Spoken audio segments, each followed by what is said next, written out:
Hey Teen Vogue, I'm Andrew Bevan. I'm Tegan. I'm Sara. We're Tegan and Sara. This is Andrew. This is me. We're here to talk about your new album, Heartthrob. I wanted to kind of start from your childhood.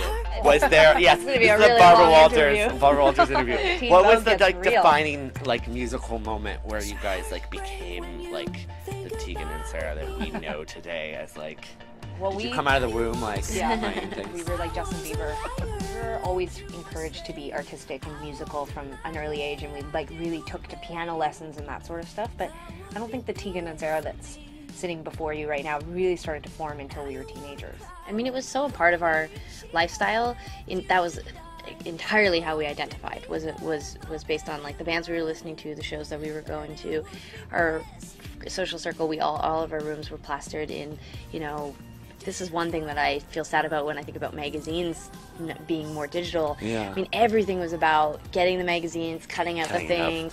You would trade if there was a band that I really loved that Tegan had access to, print, then she would collect the things for me, and then I would be able to put them on my wall. It was so entirely a part of our identity. Touching on your style and your as kids, did your parents ever dress you the same because you're twins? Did you ever have to put up with that?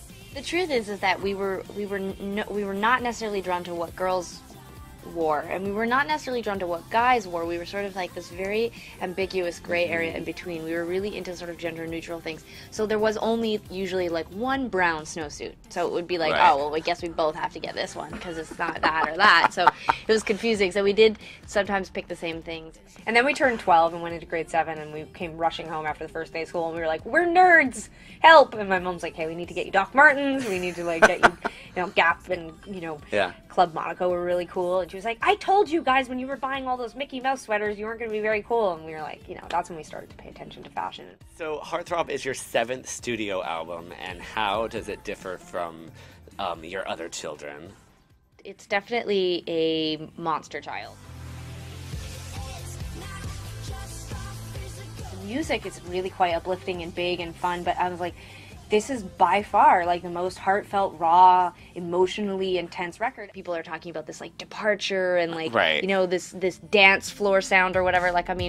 There is definitely a dancey nature to the first single, Closer, but I think the record is still very quirky pop music, and it has a bit of an outfit on. It's still that sort of self-deprecating indie rock Tegan and Sara that people have become accustomed to, but I think we've just grown up, and the music is really, there's an empowerment to this music, and there's something really intense and big about it, but that intensity, you're still going to lay in the fetal position and be able to imagine your worst moments listening to this record, but you might be fist bumping at the same time. Can you come a little closer?